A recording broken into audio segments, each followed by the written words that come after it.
Hello everyone and welcome to SUNUP. I'm Lyndall Stout. We're all smiling extra bright this week thanks to some timely rains. We'll take a look at just how much rainfall the state received coming up a little bit later in the Mesonet weather report. But first we're talking about hay, and back by popular demand, ag economist Dr. DeVuyst. This week talking about relative value. I'm DeVuyst, Extension Farm Management Specialist at Oklahoma State University in the Department of Agriculture and Economics. And today we want to talk about the relative value of hay.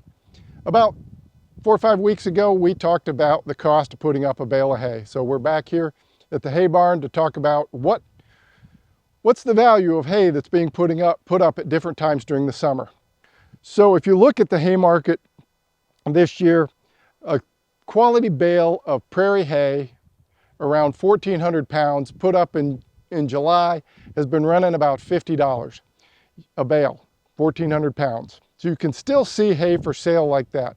But right now, here we are, we're late September, and we still see the hay balers running on prairie hay. We have to question, is it worth running that baler right now? So there's a couple ways to look at it. One would be, what would be if I had to go out and buy the nutrients, the crude protein and the TDN, for example, in that bale of hay that we're putting up right now, and we had to pay market price for TDN and crude protein from the grocery store, the feed store, is it worth it? So as we look at hay right now going up, we're looking at hay that's in the low 3s in terms of crude protein, and that bale of hay is right about break even with the variable cost on a per ton basis. So it's right now on a per ton basis, it's going to cost you about $55 to put up a ton of hay, ignoring land cost. Why? Land costs are sunk right now. Whether you bale that hay or not, you're incurring those costs. It's opportunity cost if you own it, it's rent if you're leasing it from somebody else. So that's right about break even on the variable cost and the value of that hay if you're buying those nutrients in terms of at the feed store. However, there's another way to look at this, which is probably more important. If I have to replace the protein that was in a bale of hay that was put up in early July, say at 5.5% crude protein, so I put up the hay now, I incur the variable cost, and then I have to buy range cubes to get up to the same level of crude protein, what would that cost me? And so you're looking at around $68 to buy that same crude protein with the hay you're putting up, the variable cost of putting it up, plus those 20% range cubes. You're at around $68 a ton for that crude protein. The same crude protein that I could have bought with a July bale of hay for around $50. So the lessons to this are, right now, you're probably behind the curve in baling hay on native prairie. The other lesson is, test hay before you buy it. Go put a probe in it and make sure you're getting what you think you're buying. If you think you're getting hay now that's worth the same as hay that was put up in early July, you're way off. You're probably $20 to $30 behind on a bale of hay that's put up now versus one that was put up in early July based on the nutrient content. So the moral story is, late put up hay is probably costing you more money than it's worth. Certainly as we slip into October and those protein levels are going to fall pretty quick into the mid 2s, you're going to be way behind whether you're buying it or you're baling it.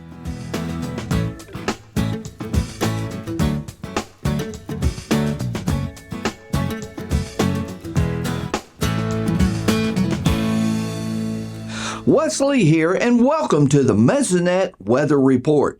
Fall has finally arrived after a long, dry summer for most of us. The first fall rains came earlier this week, right on track to end the Oklahoma City State Fair. While it was not a statewide rain, it was focused on some of the driest parts of the state that desperately needed it for wheat planting. You can see here that the heaviest rains were in the northwest and in central to south central areas. Norman saw the highest totals with 4 3/4 inches of rain. Totals were much lighter in the eastern half of the state, but midweek rains might add to this. There is also the possibility of rain in the east over the weekend when the remnants of Hurricane Helene make a glancing visit. The welcome rains in the west dramatically helped shallow soil moisture in all counties except Harmon, who mostly missed out. This 4-inch plant available soil moisture map shows a lot of green 90% numbers. We are not fully out of drought conditions though, as you can see when we look deeper at soil moisture levels down to 16 inches. Here you continue to see a lot of red and yellow colors indicating where much more rain is needed. Let's hope that additional rains will come soon to keep shrinking areas of drought. Now here's Gary, finally with some rain to discuss. Thanks, Wes, and good morning, everyone. Well, once again, we got a really good rain in parts of the state, and once again, much of the state missed out on that heavy rain. Let's get right to the new maps and see where we are. Well, the drought monitor still shows pretty bad drought conditions from southwest Oklahoma all the way over to nearly the Arkansas border along the Red River, and also some really bad areas up in north central and northeastern Oklahoma, as well as parts of west central Oklahoma. So basically, about the same we saw last week, a little bit of improvement up in northwest Oklahoma, but we did have some intensification up there in northeastern Oklahoma as well, where they largely missed out on the rainfall. And I can show you that on this 5-day rainfall map. This was the big rainfall event over the weekend. And you can see northwest Oklahoma got the best rainfall, the most widespread. Now we did have some in central Oklahoma that was really heavy. 4 to 6 inches of rain fell right around Norman. But by and large, southwest Oklahoma and really the eastern half of the state missed out on that good rain. So those are areas that are still hurting. In fact, if you look at the blue and light green areas on the 30-day rainfall map, you can still see areas that need a lot more rainfall, especially if they want to get rid of that drought. Now that shows up even better on the departure from normal rainfall map from the Mesonet for the last 30 days.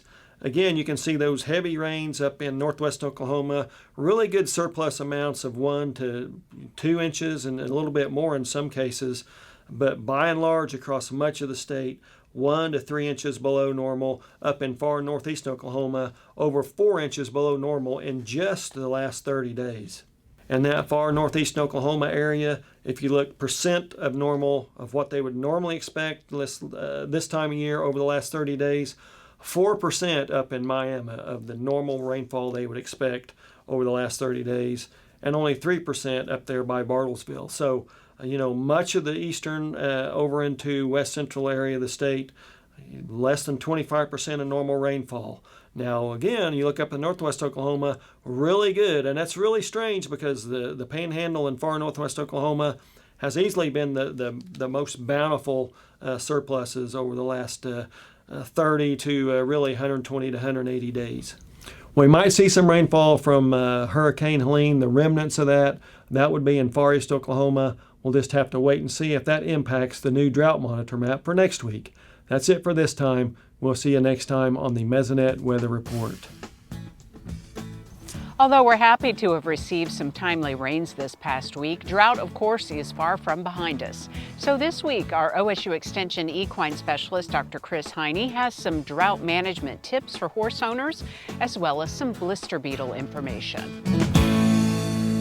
The lack of rain can certainly bring new challenges to horse owners. Pastures right now are probably struggling, and it may be advisable to remove horses and feed them alternative forage sources so that long-term damage to the pasture is not maintained. So horses, if they continue to graze the same grass over and over, that's really going to weaken the plant's reserve to essentially survive the drought conditions. Also for owners, drought conditions mean hay prices might go up. We need to really think about securing hay supplies if you've not done so already. Remember, forage has to be the key component of your horse's diet. So we can't just substitute grain or concentrate instead of forage. So at a minimum, 1%, but ideally 2% of that horse's body weight has to come from forage. One concern that horse owners often have is blister beetle contamination. Typically, blister beetles are going to be more associated with alfalfa, as the beetles are going to be attracted to the flowers. When we purchase alfalfa, we do need to make sure we know where our sources are coming from and really trust our hay producers. So first cutting alfalfa may be considered more safe, but we have to remember when that first cutting takes place is key. So if your hay producer is not able to tell you the precise date at which that cutting is coming from, you may wish to look for alternative sources. As always, any sort of beetle contamination can be deadly for your horse. Typically, these beetles will cluster together in the field, so while a large portion of a shipment may be safe, if you see any beetles in a flake or in a bale of hay, again, discard those immediately and contact your hay producer. Buyer beware if you're sourcing hay from out-of-state producers. Be sure that you have gotten video or photographic evidence of the hay quality. Verify it before it's shipped to you, because certainly in times of drought, we hear about consumer scams in hay producers. So best bet, really try to preserve those pastures, maybe use some sacrifice lots, get those horses off of that pasture so you'll have something left to turn them out onto next year.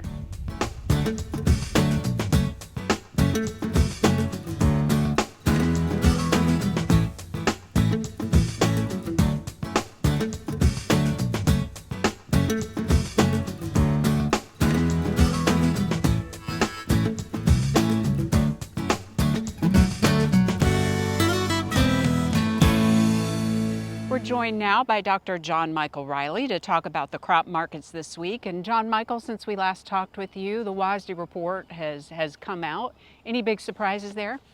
Not for the most part. I think the expectations coming into their report were largely in line with what we got from USDA. We're in the stage where we're getting more on boots on the ground data coming in about how yields are looking and just the condition of the crops for our summer crops. So that was largely in line with expectations, no big surprises. On the wheat side, we're obviously, in the planting stage and trying to get our bearings on how planting's gonna shape up and then coming out of planting with wheat. So for the most part, the WASDE report was in line with what we thought it was gonna be. No big surprises. Obviously, there's always movement when that report gets released, but since then it's kind of shaken out and been on par with what we thought. So let's kind of analyze some of those prices now. What are you seeing starting with wheat? Well, with wheat, it's been under some pressure here lately. It's dropped about 40 cents from getting above the $6 mark, and that was a really enjoyable moment there. But it's since fallen back about 40 cents, and some of that can be traced back to weak exports for U.S. wheat. Obviously, a very competitive global landscape with regard to the wheat market. A lot of price pressure from the Black Sea region and from Russia, but that's really what wheat's dealing with right now. Most recent planting numbers, 25% planted across the U.S., 16% here in Oklahoma. Both of those are 1% above where we were at a year ago. A little better than I thought it might be for Oklahoma, given how dry that it's been. Certainly everyone's happy about the rain these past few days. Absolutely. Let's talk about corn now and what you're seeing there. Very choppy market in corn. We spent some time up, we spent some time down. Right now it's on a little bit of a rally. Some of that kind of inverse of wheat. We're seeing some strong export numbers with regard to corn, and that has helped boost the marketplace up about 15 cents from the recent lows, but only about 3 or 4 cents over the past few days. And then how are soybeans looking? Soybeans have been pretty strong. It's really hard to pinpoint anything. Exports aren't real strong, but I think it's getting a little bit of spillover from those strong export numbers for corn. Maybe there's some expectation in the marketplace that soybeans is going to eventually get there, but they're up about 50 cents from the recent lows. And then how is cotton looking? Cotton's strong. It's been working higher over the past few days. Some of that has to do with strength in the dollar, or weakness in the dollar, excuse me. Anytime we get a little bit of weaker dollar, we export so much of our cotton that it benefits from those beneficial exchange rates. This time of year, you and your colleagues in the department getting ready for a big meeting, the Rural Economic Outlook Conference. Tell us a little bit about that and what you will be talking about in particular. Absolutely, that's coming up October 16th. A pretty robust agenda, but the normal topics for us there on our outlook for livestock and crops. I'll be handling the crop side of that, and looking forward to have an opportunity to see some folks in person. Always a great meeting. John Michael, thanks for your time, and we'll see you in a couple weeks. Registration is now open for this year's Rural Economic Outlook Conference, October 16th at the ConocoPhillips Alumni Center on the OSU campus in Stillwater. Cost of the day-long event is $50 and includes a catered lunch.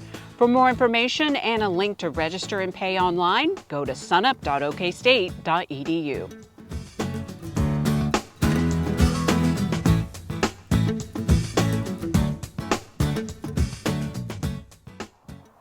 Production agriculture can be very stressful, to say the least, and men in particular who farm and ranch die by suicide at a higher rate than people in other professions. As part of Mental Health Awareness Month, SUNUP's Curtis Hare talked with Extension's Ty Gregson to learn about some tools and resources that are available to anyone who could use them. We're joined now by Ty Gregson, OSU Extension Specialist when it comes to opiate and substance abuse. And Ty, as September comes to a close, mental health awareness, that's coming to a close as well. But obviously, mental health is still really important just because Mental Health Awareness Month is over. Absolutely. So it's a wonderful thing to have awareness. Mental health, we know that when people have stigma or whenever there is negative beliefs about mental health, people sometimes don't go and seek treatment. So just having the awareness about mental health so that people know that, hey, we all suffer, we all struggle, it's okay to get help. That's a wonderful thing about this month. Yeah, and what's great too is that OSU Extension has a lot of resources available to assist farmers and ranchers and just really anybody who's, kind of suffering. Yeah, so one of my colleagues, Matt Brosey, he's done a phenomenal job at creating a page that talks specifically about farmers and mental health. It's very extensive, it's very detailed, so if it's something that, it's something that you're concerned about, you can go and read about that online. But we also recently have developed a card game that talks about mental health and how to cope with stressful events in our lives. And we're very excited about it because it gives people the opportunity to kind of gameplay scenarios in life as well as learn coping skills to deal with that. And other than OSU Extension, there's some national resources available, right, as well? Absolutely. So there's 988. So you can call 988 and they actually shoot you to your state from the national line, and you talk to an individual about, hey, these are the things I'm struggling with, and either one, they'll get you set up with some resources, or they can help you kind of talk down maybe a de-escalated situation that you might be going through. And that's always good because just having somebody to talk to really is just kind of sometimes just all you really need. Very true. Very true. So we know within our state there's a large population of people that don't go seek help. And what's wonderful about several agencies throughout the state is that they've been funded where they have telehealth resources. So whether you live in a rural community and there's limited professionals in your area, there are other organizations and agencies that have the ability to give you iPads and allow you to reach out and talk specifically and have a therapist help you through whatever you might be struggling with. And I imagine that does probably feel like a barrier if you are in those rural communities where it might just seem like there's just no access to really a lot of really help at all. Which can be very feeling alone, feeling isolated, nobody's there, nobody can help. And that's the wonderful thing about telehealth, just in general, especially with mental health, is that the outcomes are very similar. Sometimes people worry about, we're not face-to-face, we're not able to have the same connection. And though that might be true, we're not face-to-face, outcomes, which is what we're looking for in treatment, is very similar, which is a good thing. All right, thanks, Ty. And if you'd like some more information about the resources that Ty talked about, just go to our website, sunup.okstate.edu.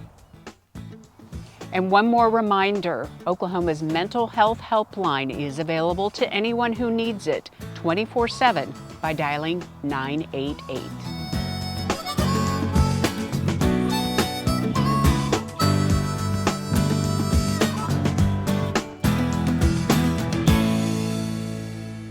Good morning, Oklahoma, and welcome to Cow-Calf Corner. Typically, in the cow-calf business, we focus our marketing efforts on the calves. One of the overlooked opportunities in a lot of cases, particularly in spring calving cow herds, is the marketing opportunity on our cull cows. If we look at a typical cow-calf operation, over time, about 20% of our gross revenues is a result of selling cull cows or cull bulls. The nice thing about this, as we think about some extra management and effort we can put into marketing, is that the ebb and flow of the cull cow market is very predictable, and it has been for decades. We can consistently show over time that cows are at their seasonal lows in price per pound in October and November each year, and then through the end of the year begin to increase in value, and typically will do so up until about the point of March. And usually when we get into grilling season and summer and on through the end of summer, about August, those seasonal highs of cull cow prices will be at their peak. And since it's predictable, it's something that we could plan, manage around, because it's easy in spring calving herds when we wean and do preg checks in the fall and identify those cows we're going to cull. Typically, a quick, simple trip to the local sale barn to liquidate those cows turns them into cash. This fall, if we are willing to potentially keep those cows on inventory, maybe put a little additional weight on them, potentially fatten them up to the point that they get into a higher quality grade, if we're willing to hang on to those cows into 2025, we're going to probably see somewhere in the ballpark of a 15% price increase from that November low up into the early part of the year when those prices go up, say February and March. And so those are really the three forms that we can add value to cull cows: putting on some weight, improving potential quality, and just catching the better season and time when our annual price values per pound are going to be at a little better rate.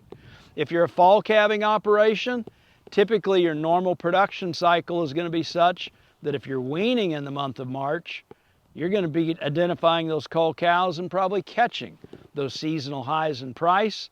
So this is more pertaining to a spring calving operation. I hope this helps, and consider what you're going to do in terms of marketing those cull cows this fall. We potentially see increases of 25 to 45% if we're willing to invest a little extra time, maybe some feed resources and management into holding on to those cows for the next year. And consider the cost. I know we're slipping back into a drought situation right now in Oklahoma. If you've got the feed resources, the potential to do it, you can potentially capture some additional value out of those cull cows later on. As always, thanks for joining us on Cow-Calf Corner. There's a couple of things to think about when it comes to catching and tagging newborn calves. One quick tip is, if your intent is let's say first thing in the morning, to go out and catch baby calves to tag or weigh them, don't take the feed truck, because the cows are going to come aggressively to the feed truck if they're trained that's where they get their supplement. And so they're very likely to leave their calf hid out off in the pasture somewhere and leave them there to come to the feed truck. And so good luck finding that baby calf if that's your intent, is to find those calves and tag them. Take the four-wheeler, walk out there if it's not a big pasture, something besides the feed truck, so that you can find the cow, and usually close by the calf will be hidden in the grass.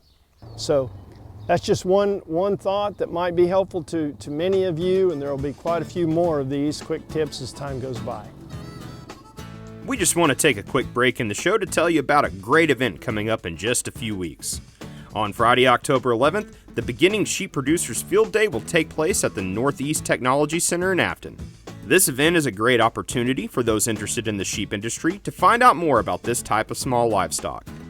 Now, this event is free, but if you would like to attend, the deadline to RSVP is October 1st. So don't delay and head right over to sunup.okstate.edu to register.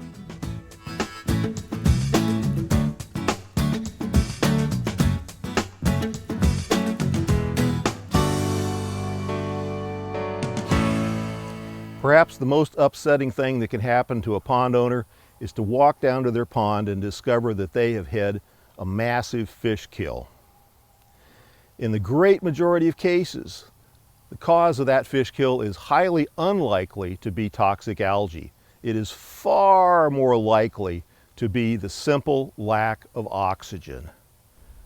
Oxygen is always in scarce supply in water, and excess amounts of decomposition can quickly use it up, leading to a suffocation situation for the fish. There are two common scenarios that we see with fish kills in this part of the world. The first is a phytoplankton die-off during the summer months, and the second is a fall turnover. Phytoplankton die-offs occur when a pond receives high levels of nutrients, usually in the runoff entering the pond in the form of either animal manures or chemical fertilizers, especially chemical fertilizers coming off of residential lawns. If you can find a practical way to reduce those nutrient inputs, you will also reduce the risk of a fish kill due to a phytoplankton overabundance and die-off. As to the second problem, the fall turnovers, these occur in extra deep ponds that have an extra thick layer of anaerobic water on the bottom, and unfortunately there's not a lot, practically speaking, that we can reduce the risk of fish kills in these situations. I do not recommend aeration systems for most ponds. If, however, you have a high nutrient pond and you can afford the possibility of purchasing an aeration system and the power to keep it going, then I would recommend working with a well-established aeration company, especially one that has an engineer on board who can properly design a system that will fit your pond. They need to take into account not only the surface acreage of the pond, but also the average depth, the depth profile, the nutrient levels, and several other factors that go into the equation. For more information about fish kills, just go to the SUNUP website and look for the fact sheet titled Fish Kills.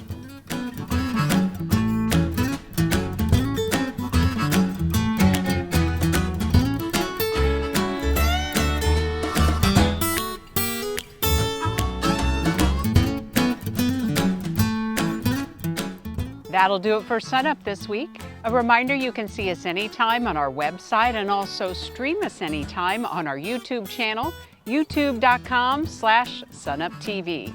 I'm Lyndall Stout. Have a great week, everyone, and remember, Oklahoma agriculture starts at SUNUP.